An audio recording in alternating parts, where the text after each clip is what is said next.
Masechet Eruvin, résumé du Daf Kaf Dalet. La Gemara traite le cas d'un karpef. Donc un karpef, c'est un endroit qui a priori n'est pas forcément habité. Dans ce cas-là d'ailleurs, on n'a pas le droit de porter là-bas s'il fait s'il a une surface plus grande que de 2 CA, qui sont 70 amot sur 70 amot et quelques. Et là, ce karpef-là était oui habité, donc a priori on pouvait porter là-bas. Il était plus grand que 2 CA, mais il était habité.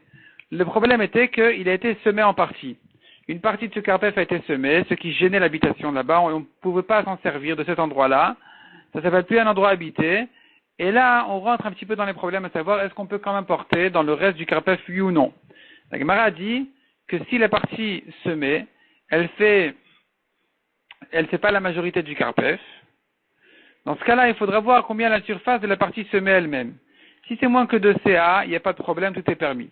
Si c'est plus que 2 CA, eh bien, tout devient interdit, parce que l'endroit semé, il est déjà en soi un karpef qui est interdit, et qui rend interdit ce qui est ouvert, ce qui donne sur lui, qui est donc le reste du karpef, même s'il a été habité, puisqu'il est ouvert et qui donne sur un karpef interdit, qui est l'endroit semé, alors tout devient interdit.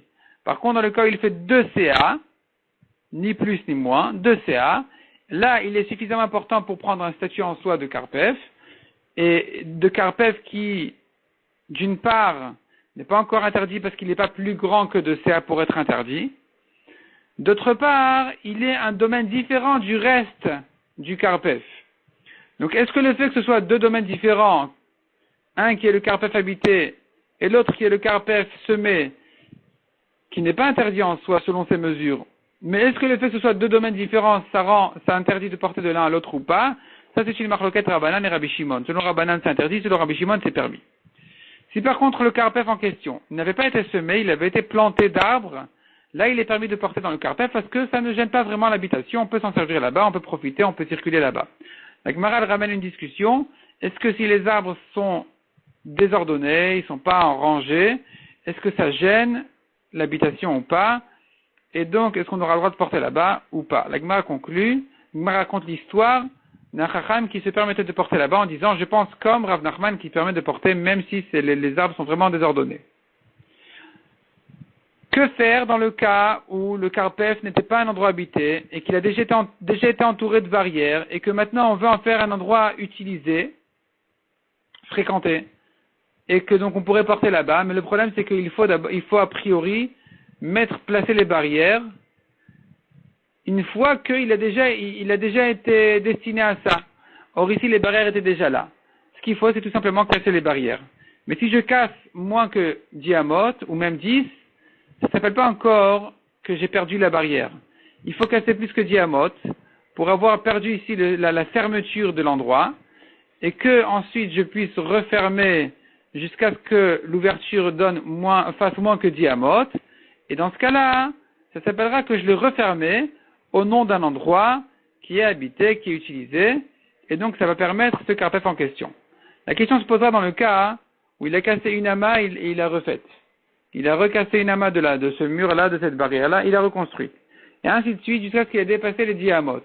Est-ce que je dis, il n'y a jamais eu une ouverture de 10 amot, de plus de 10 amot, donc finalement il ne s'est rien passé, il n'y a pas eu de changement, ce karpef a toujours été interdit, il est resté, ou je dis que non, je dis que puisque petit à petit, il a refait les plus que 10 amot, en destinant l'endroit comme un karpef habité, un karpef qui sert aux gens, alors ça c'est oui bon. Et la Gemara conclut, en comparant ce cas-là à deux autres cas à propos de Taharot, on voit que même si ça a été changé en étapes, en plusieurs temps, je considère ce changement-là comme un vrai changement, qui ferait que la Touma sauterait, par exemple. Et donc ici aussi, on va considérer que cette fermeture est une nouvelle fermeture, c'est une nouvelle barrière qui va permettre le karpef, puisque ça a été fait en dessinant l'endroit pour être un endroit habité. La Gemara ensuite passe au cas d'une rechava. La rechava, c'est la cour qui est derrière les maisons. La rechava, derrière la maison, si elle n'est pas ouverte sur la maison, donc elle n'est pas utilisée directement par la maison, alors il est interdit de porter là-bas plus que 4 amot, c'est une carmélite. S'il ouvre une ouverture, donc il fait une porte arrière à sa maison qui donnerait sur cette rechava en question, il serait dorénavant permis de porter là-bas. Le problème, il est qu'on ne permet qu'à condition qu'il place les barrières ensuite. Mais si d'abord il avait placé les barrières, ensuite il a fait cette ouverture-là, c'est un problème. La Gemara explique dans quel cas exactement c'est un chidouche qu'on a dit. Maintenant, la Gemara passe au cas où le Karpef, il faisait plus que de CA, mais il était habité, et donc il devrait être permis. Le problème, il était qu'il était plein d'eau. Donc on ne peut pas vraiment marcher là-bas. La Gemara, elle conclut en disant que si l'eau, c'est de l'eau potable, on peut boire l'eau, alors ça n'annule pas l'habitation. Au contraire, on peut s'en servir, on peut boire, donc c'est permis. Et dans ce cas-là, ce sera permis, même s'il a une profondeur de 10 tfachim sur une surface de 2 CA. Je ne dis pas c'est un endroit en soi, c'est un karpef en soi, non, je considère ça comme un tas de fruits qui est haut de 10 tfachim et qui fait largement plus que 2 CA, et qui malgré tout ne cause pas de problème pour le karpef, malgré qu'on ne peut pas se promener dessus. Ici aussi c'est pareil. Si par contre l'eau, on ne peut pas la boire, on ne peut pas s'en servir, alors ça cause bien problème dans le karpef. La Gemara termine par une histoire d'une rechava. Une rechava, donc c'était la cour, on a dit la cour qui n'est pas habitée, la cour qui donnait d'un côté sur un mavoy, une rue, qui se terminait sur un reshut arabim. De l'autre côté, la rechava, elle donnait sur un sentier de vigne, et le sentier se terminait sur le fleuve. Ce sentier en question, il est entouré de 3 murs, qui étaient les 2 murs tout au long les 2 barrières tout au long du sentier. Et enfin, il y avait le mur du fleuve, donc c'est-à-dire le rebord du fleuve qui était profond de 10 tfachim. Et donc, voilà que le sentier est entouré de 3 murs, mais il est interdit quand même parce qu'il donnait sur une rechava qui n'était pas habitée. Le mavoy aussi, il était interdit parce qu'il donnait sur une rechava qui n'était pas habitée. Or ici, il voulait faire de cette rechava-là un passage public. Un passage public, ça s'appelle habité. Donc, si c'est habité, dorénavant, on pourrait porter là-bas, mais le problème, il est que ça a déjà été entouré de murs. On ne pouvait pas casser les murs ici. Il fallait ajouter une petite fermeture pour en faire un endroit qui serait dorénavant destiné et permis à porter là-bas.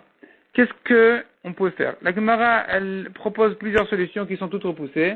Finalement, les solutions sont soit, selon Abaye, placer un lechi entre la rechava et le sentier de vigne, soit, selon Rava, placer le lechi entre le sentier et le mavoy de l'autre côté. Donc, et le mavoy qui est de l'autre côté de la rechava, pas entre le sentier, pardon.